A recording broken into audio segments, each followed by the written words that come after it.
అందరికీ నమస్కారం. ఈరోజు కథ 'ప్రేమ ఎంత మధురం' పార్ట్ 58. బాస్ లిఫ్ట్ ఇస్తే ఇంతకీ ఆ బాస్ ఎవరో, ఎవరికి లిఫ్ట్ ఇచ్చారో ఇప్పుడు చూద్దాం. కరణ్ హాసన్లతో కలిసి ఇండియన్ 2 సినిమా ఓపెనింగ్ సెరమనీ కోసం వెళ్తున్న స్నేహను మధ్యలో అడ్డుకున్న రజనీష్, మేనేజర్ స్నేహ, నువ్వు కంగారు పడకు, నేనే పర్సనల్గా వచ్చి మిమ్మల్ని డ్రాప్ చేస్తాను, ఈ ఐడియా ఎలా ఉంది అని అడిగాడు. స్నేహ వెంటనే, అవసరం లేదు సార్, మీరు చాలా బిజీగా ఉంటారు, మేము వెళ్తాం అని అంటూ కరణ్ హాస్ని వైపు చూసి కదలమన్నట్లు సైగ చేసింది. దాంతో రజనీష్ హడావిడిగా వెళ్ళి ఆమె ఎదురుగా నుంచుంటూ, మేనేజర్ స్నేహ, నా కారులో వస్తే తప్పేముంది, నువ్వు ఇప్పుడు కాదని చెప్పాల్సిన అవసరం ఏమీ లేదని నాకు అనిపిస్తుంది అంటూ ఆమె కళ్ళల్లోకి సూటిగా చూశాడు. దాంతో స్నేహ అతన్ని చిరాగ్గా చూసి, వీడు మళ్ళీ మొదలెట్టాడు, జిడ్డులా తగులుకుంటాడు, ఇప్పుడు వీడితో మాట్లాడుతూ కూర్చుంటే టైం అంతా అయిపోతుంది, ముందు షూట్ దగ్గరికి వెళ్ళడం ముఖ్యం అని తనలో తానే ఆలోచించుకొని, ఓకే సార్, వెళ్దాం అని అంది. ఆ మాట వినగానే రజనీష్ ముఖం సంతోషంతో మెరిసిపోయింది. దాంతో ఆనందంగా, బేస్మెంట్లో నా రోల్స్ రాయల్ కారు ఉంది, ఈరోజు నీకోసం స్పెషల్గా బయటికి తీస్తాను అంటూ హడావిడిగా కిందకు వెళ్ళాడు. ఆ కారులో వెళ్తే తన కోసం పడని అమ్మాయి ఉండదని అతని ఉద్దేశం. రజనీష్ ప్రవర్తన చూసి కరణ్ హాస్ని ఇద్దరు ఆశ్చర్యపోయారు. దాంతో కరణ్ ఆలోచిస్తూ, బాస్ ఇంత హఠాత్తుగా ఎందుకంత ఉత్సాహంగా ఉన్నాడు, స్నేహ మేడంపై ఇంత ఇంట్రెస్ట్ ఎందుకు చూపిస్తున్నాడు, నా ఆలోచన కరెక్ట్ అయితే ఆమెను ఇంప్రెస్ చేయడానికి ట్రై చేస్తున్నాడు అని అనుకున్నాడు. ఆ ఆలోచన రాగానే కరణ్ కళ్ళల్లో కొంచెం షాక్తో పాటు భయం కూడా కనిపించింది. సరైన టైం చూసుకొని ఆ విషయం గురించి స్నేహతో తప్పకుండా మాట్లాడాలని అనుకున్నాడు. ఇంతలో బేస్మెంట్ నుంచి కార్ తీసుకొని వచ్చిన రజనీష్ వెంటనే కార్ దిగి ఫ్రంట్ డోర్ తీసి, వెల్కమ్ స్నేహ అంటూ నవ్వుతూ ఆమెను కారులోకి ఇన్వైట్ చేశాడు. అతని ఓవర్ యాక్షన్ చూసి స్నేహ పళ్ళు కొరుకుతూ, ఇప్పుడు చచ్చినట్లు వీడి పక్కన కూర్చొని వీడి డ్రామా అంతా భరించాలి అని అనుకుంటూనే వెళ్ళి కారులో కూర్చుంది. కరణ్ హాస్ని కూడా వెనకే కూర్చున్నారు. అప్పుడు రజనీష్ సంతోషంగా స్నేహ వైపు చూస్తూ కార్ స్టార్ట్ చేసి స్నేహను ఇంప్రెస్ చేయడం కోసం కారును ఫాస్ట్గా నడపడం మొదలుపెట్టాడు. అది చూసిన స్నేహ చిరాగ్గా ముఖం పెట్టి, సార్, మీరు ఇంత ఫాస్ట్గా డ్రైవ్ చేయడం మంచిది కాదు, మనకి సేఫ్టీ ముఖ్యం అని అంది.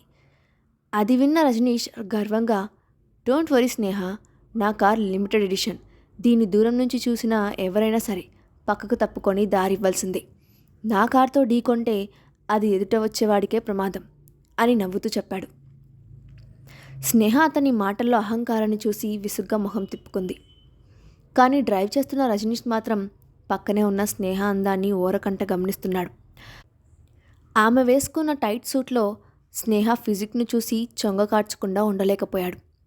అతని చూపుల్ని గమనించిన స్నేహ తన కోట్ను సర్దుకొని కార్ విండోలో నుంచి బయటకు చూస్తూ, ఈరోజు ఉదయాన్నే లేచి నన్ను నేను అద్దంలో చూసుకున్నట్లున్నాను, అందుకే ఈ దరిద్రుడికి దొరికిపోయాను అని అనుకుంది. కారులో వెనక కూర్చున్న ఇద్దరూ తమ బాస్ ప్రవర్తనను అయోమయంగా చూస్తున్నారు. కానీ రజనీష్ మాత్రం వాళ్ళ గురించి పట్టించుకోకుండా పక్కనే ఉన్న స్నేహ వైపు చూస్తూ, మేనేజర్ స్నేహ, మనం మొన్న లంచ్ చేస్తున్న టైంలో వాష్రూమ్కి అని చెప్పి వెళ్ళావు, కానీ తిరిగి రాలేదు, ఇదేమన్నా మర్యాదగా ఉందా అని అడిగాడు. దాంతో ఆమె మనసులోనే, ఇంకా అడగలేదేంటా అని అనుకుంటున్నా, మొత్తానికి అడిగేశాడు అని అనుకుంటూ పైకి మాత్రం అతని వైపు చూసి, నేను ఆ రోజు కొంచెం అర్జెంటుగా వెళ్ళాల్సి వచ్చింది, మీకు చెప్పే టైం దొరకలేదు అని అంది. ఆమె కావాలనే తనని అవాయిడ్ చేస్తుందని రజనీష్కి కూడా తెలుసు. అయినా అతను తన ముఖంలో చిరునవ్వును చెదిరిపోనివ్వకుండా, ఇట్స్ ఓకే స్నేహ, అప్పుడు కుదరకపోతే పర్వాలేదు, కానీ ఈసారి మాత్రం నువ్వు ఖచ్చితంగా నాతో డిన్నర్ చేయాలి అని అన్నాడు. అప్పుడు స్నేహ, సారీ సార్, నా కింద ఒక ఆర్టిస్ట్ ఉన్నారు, నేను అతని గురించి చూసుకోవాల్సిన అవసరం ఉంది, ఇప్పుడు నేను చాలా బిజీగా ఉన్నాను అని అంది. ఆ మాట విని రజనీష్ కనుబొమ్మలు పైకెత్తి, అంటే అర్థం ఏంటి స్నేహ, నువ్వు నాతో డిన్నర్కి రాకూడదని అనుకుంటున్నావా అని అడిగాడు. దాంతో స్నేహ వెంటనే ఆలోచిస్తూ, వీడికి కోపం వస్తున్నట్లుంది, ఇప్పుడు వీడితో గొడవ పడకూడదు అని అనుకుంటూ, లేదు సార్, నా ఉద్దేశం అది కాదు, నేను నిజంగానే కొంచెం బిజీగా ఉన్నాను అని చెప్పింది. అప్పుడు రజనీష్, నువ్వు అలా చెప్పడానికి వీల్లేదు మేనేజర్ స్నేహ, నువ్వు నాకు ఒక డిన్నర్ బాకీ ఉన్నావు, ఖచ్చితంగా దాన్ని నాకు తీర్చేయాల్సిందే అని గట్టిగా అన్నాడు. ఎంత చెప్తున్నా అతను వదలకుండా అడుగుతూనే ఉండటంతో ఇప్పుడేం చేయాలి అని ఆలోచిస్తున్న ఆమెకు హఠాత్తుగా ఏదో ఆలోచన వచ్చినట్లయింది. ఈ అవకాశాన్ని సరిగ్గా వాడుకొని ఆ కమల్ ప్రాబ్లం ఎందుకు సాల్వ్ చేసుకోకూడదు అని అనుకుంది.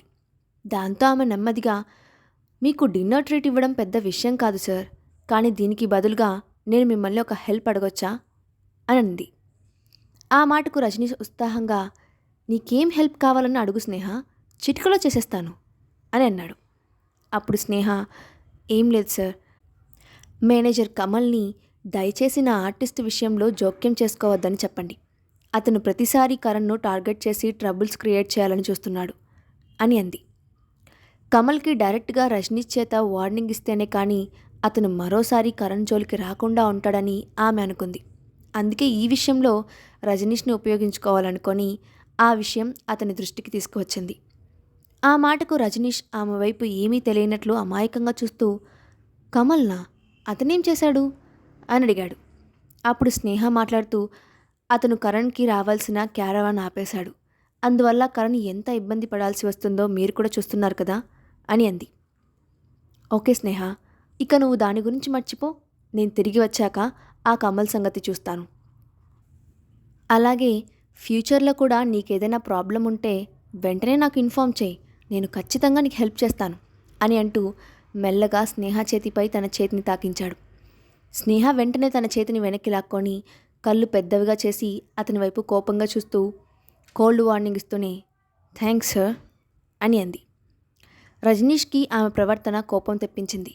కానీ కారులో మరో 2 వ్యక్తులు ఉండటంతో ఏం మాట్లాడకుండా సైలెంట్గా కార్ పోనించాడు. మరో 2 నిమిషాల్లోనే కార్ షూట్ దగ్గర ఆగింది. స్నేహ తన టీంతో కార్ దిగి థ్యాంక్ యూ సార్ అని రజనీష్తో చెప్పి వెనక్కి తిరిగి చూడకుండా వెళ్ళిపోయింది. అక్కడ అందరూ ఎవరి పనుల్లో వాళ్ళు బిజీగా ఉన్నారు. ఆర్టిస్టులందరి కోసం సపరేట్ క్యారవాన్స్ ఉన్నాయి. అందరూ ఓపెనింగ్ సెరమనీ కోసం రెడీ అవుతున్నారు. కానీ కరణ్ కోసం అరేంజ్ చేసిన మేకప్ ఆర్టిస్ట్ మాత్రం ఇంకా రాలేదు. దాంతో స్నేహ వెంటనే మేకప్ ఆర్టిస్ట్కి కాల్ చేసి ఎక్కడ ఉన్నారని అడిగింది. తాను ట్రాఫిక్లో ఇరుక్కుపోయానని, రావడం లేట్ అవుతుందని చెప్పాడు మేకప్ ఆర్టిస్ట్. కానీ స్నేహకి ఎందుకో ఆ మాటలు నమ్మబుద్ధి కాలేదు. ఖచ్చితంగా అది కూడా కమల్ పనే అని అనిపించింది. కరణ్కి అడుగడుగునా అడ్డంకులు సృష్టించి అతన్ని ఆ రోజు ప్రెస్ మీట్లో పాల్గొనివ్వకుండా చేయాలని అతను ఇలాంటి ప్లాన్ చేసి ఉంటాడని ఊహించింది స్నేహ. దాంతో ఇప్పుడు ఏం చేయాలో అర్థం కాక కంగారుగా అటు ఇటు చూస్తున్న టైంలో ఆమె కనుల చివరి నుండి ఎవరో తెలిసిన వ్యక్తి కనిపించినట్లు అనిపించడంతో స్నేహ తల తిప్పి ఆమెను పరీక్షగా చూసింది. ఆమె అక్షయ్తో కలిసి ఇన్వెస్టర్స్ పార్టీకి వెళ్తున్నప్పుడు తమ ఇంటికి వచ్చి స్టైల్ చేసిన స్టైలిస్ట్ రేఖ అని గుర్తుపట్టింది. వెంటనే ఆమె కళ్ళు వెలిగిపోయాయి. దాంతో ఆమె వెళ్ళి రేఖను పలకరిస్తూ, హలో రేఖ, మీరు నన్ను గుర్తుపట్టారా అని అడిగింది.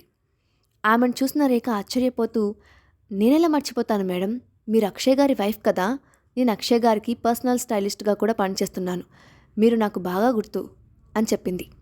దాంతో స్నేహ సంతోషంగా, థ్యాంక్ గాడ్ మీరు ఇక్కడ కలిశారు, మీరు నాకు ఒక హెల్ప్ చేయగలరా అని అడిగింది. తప్పకుండా మేడం, నేనేం చేయాలి అని అడిగింది స్టైలిస్ట్. నేను నా ఆర్టిస్ట్ను ప్రెస్ కాన్ఫరెన్స్ కోసం ఇక్కడికి తీసుకొచ్చాను, కానీ అతని కోసం రావాల్సిన మేకప్ ఆర్టిస్ట్ రాలేదు, అందుకే మీరు అని సంకోచంగా ఆగిపోయింది స్నేహ. అప్పుడు రేఖ, స్నేహ గారు, నేను ఇక్కడికి వచ్చింది కూడా గోల్డెన్ స్టార్ కంపెనీ ఆర్టిస్టులకు మేకప్ వేయడానికే, ఇంతకీ మీ ఆర్టిస్ట్ ఎవరు అని అడిగింది. స్నేహ దూరంగా నుంచొని ఉన్న కరణ్ను చూపిస్తూ, అతనే నా ఆర్టిస్ట్ అని చెప్పింది. అటువైపు చూసిన వెంటనే రేఖ కళ్ళు వెలిగిపోయాయి.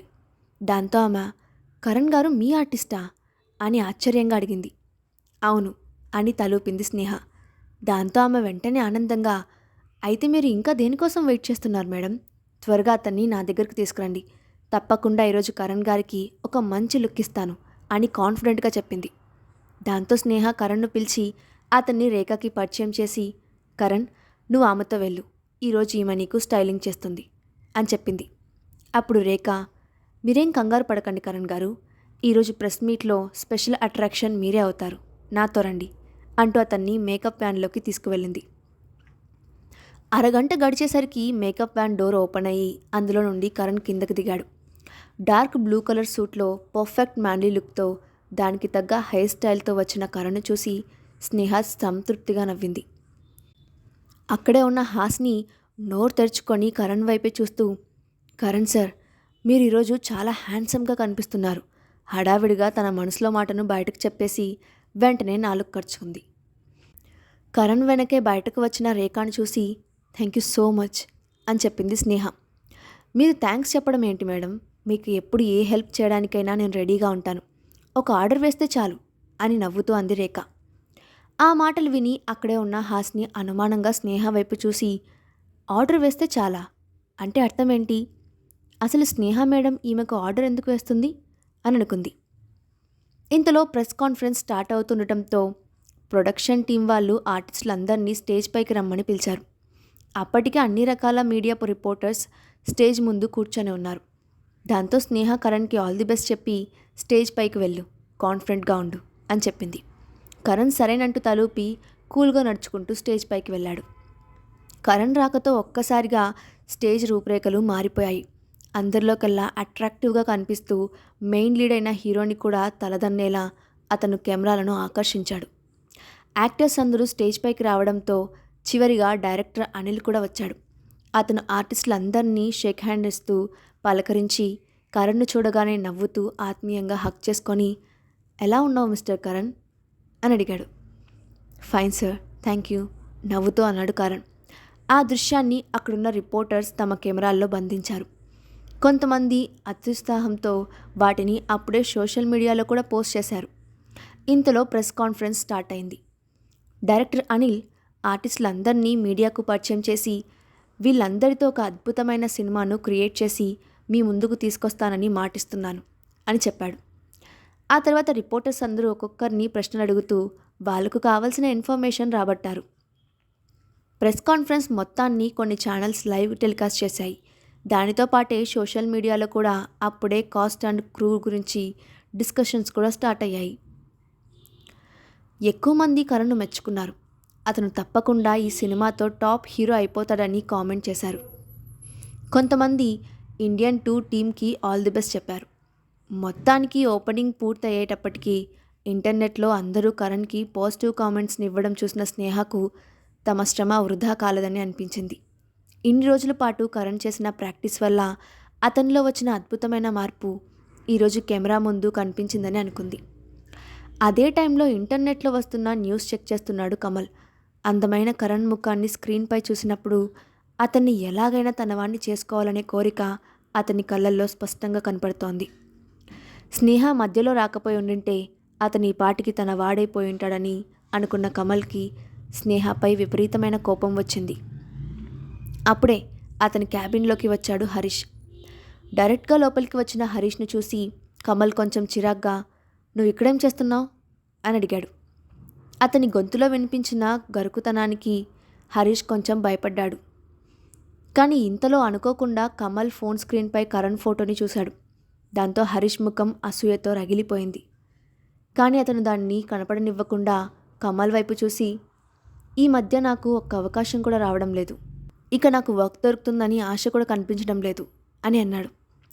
ఆ మాట విని కమల్ వెంటనే పైకి లేచి వచ్చి హరీష్ను తన దగ్గరికి లాక్కుంటూ నీ మనసులో ఏముందో డైరెక్ట్గా చెప్పు అని అడిగాడు.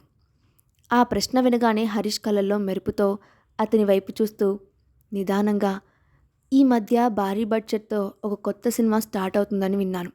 దానికి ఆర్టిస్టులుగా కొంతమందిని సెలెక్ట్ చేస్తున్నారట కదా. నీకు వాళ్ళతో మంచి రిలేషన్ ఉందని కూడా నాకు తెలుసు. మరి నాకు ఇందులో ఛాన్స్ ఉంటుందా అని అడిగాడు. అప్పుడు కమల్ నవ్వుతూ హరీష్, నువ్వంటే నాకు చాలా ఇష్టం. నీకు ఆపర్చునిటీస్ తీసుకురావడానికి నేను ట్రై చేస్తూనే ఉంటాను. కానీ ఇది హై బడ్జెట్ మూవీ, పైగా దాని గురించి నేను ఎక్కువగా ఆలోచించలేదు అని అన్నాడు. దాంతో హరీష్ ముఖం నిరాశగా మారిపోయింది. వెంటనే అతను కమల్ వైపు సీరియస్గా చూస్తూ అంటే ఆ మూవీలో ఛాన్స్ కూడా ఆ కరణ్ గాడికే వస్తుందా అని అడిగాడు. కమల్ హరీష్కి ఏం సమాధానం చెప్పబోతున్నాడు? రజనీష్ వేధింపులకు స్నేహ ఏ విధంగా ఎదుర్కోబోతోంది? నెక్స్ట్ పార్ట్లో చూద్దాం. ఈ స్టోరీ అప్డేట్ ఎలా ఉందో కింద కామెంట్ బాక్స్లో మీ ఒపీనియన్ని షేర్ చేయండి. Thanks for watching.